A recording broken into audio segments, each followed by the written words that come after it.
Good day, everyone. The title of this article is Building Information Modeling Mandates and Government Efforts: A Systematic Review. The authors are Motheo, Tjebane, Prof. Innocent Musonda, and Adetayo Noshoson, affiliated to the Center for Applied Research and Innovation in the Built Environment, abbreviated currently at the Faculty of Engineering and the Built Environment at the University of Johannesburg, South Africa.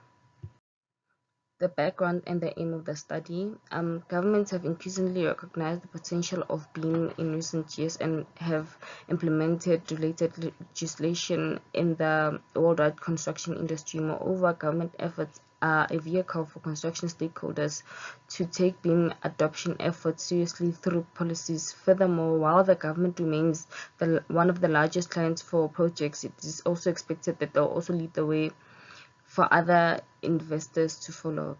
BEAM, Building Information Modeling, is a set of technologies and solutions that allows for three-dimensional presentation of geometric and non-geometric functional aspects of building elements. Not only does BEAM include software that enables geometrical modeling and data entry, it also incorporates project management tools and processes. It is a centralized platform for integrated modeling, design, asset planning, and collaboration. Its goal is to promote collaboration among stakeholders in architectural, engineering, and construction, abbreviated AEC industry, and productivity and management throughout the life cycle. Thus, the study adopted a mixed review through bibliometric and systematic literature review on BEAM mandates worldwide to further extend the body of knowledge.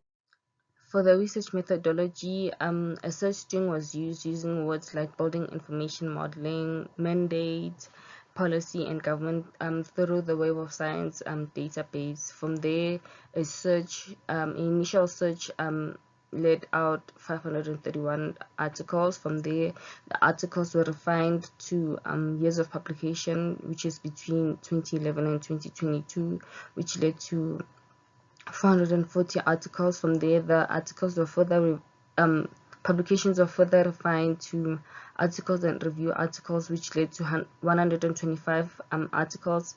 From there, the articles were also further refined according to the relevant discipline, which is architectural, engineering, and construction, which led to 194 articles. From there, we also refined to only papers that were written in English, that led to results of 184 articles. From there, we screened all those articles, which led to the exclusion of 100 articles, and then we were left with 84. From there, after 68 articles were further excluded after full text screening, and then we were left with 16 articles, which were then further used for the systematic literature review, and then they were also put into Verse Viewer, which is a bibliometric analysis tool, and then from there we were able to see the annual publications, citations per publications, and top journals. From there, these were the publication and citation analysis for the years, so from 2011 to 2022. Then we can see that the first article was then published in 2017, and then from there we also see that within that 10-year period, the highest publication was in 2021, which also yielded the highest number of citations with 156 citations. So from those publications also, the highest authors was Lee et al, who had 106 citations with an average of 26.5 citations per year.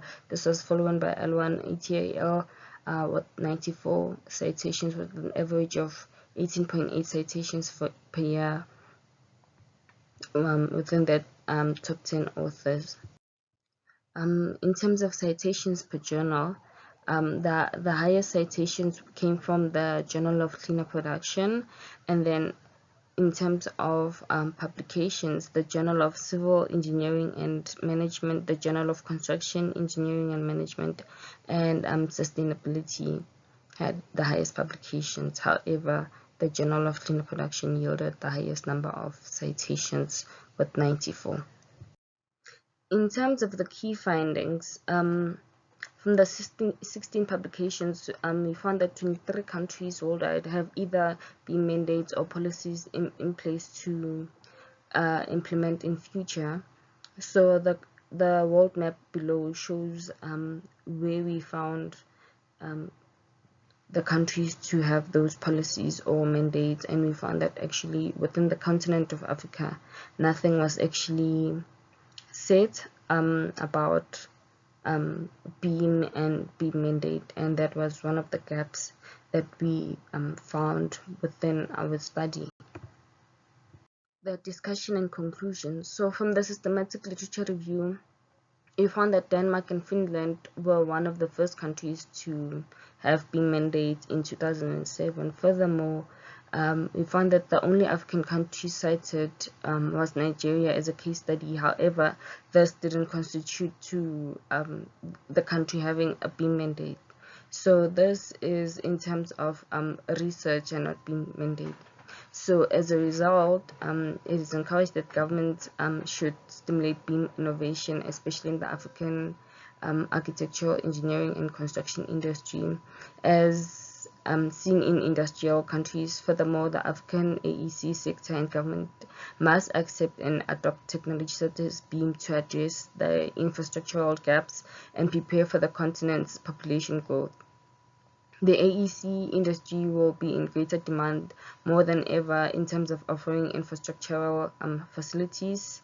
And then we found that the analysis, because the analysis was only conducted in Web of Science database, so this research may not cover full coverage of publications. Furthermore, only records published in English were evaluated due to language barrier.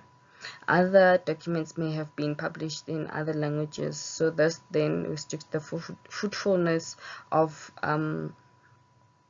this provides a fruitful ground for future research. Furthermore, future research should also consider using the findings to create a roadmap for beam mandates in developing countries, especially where it was found that there was no beam mandate policy.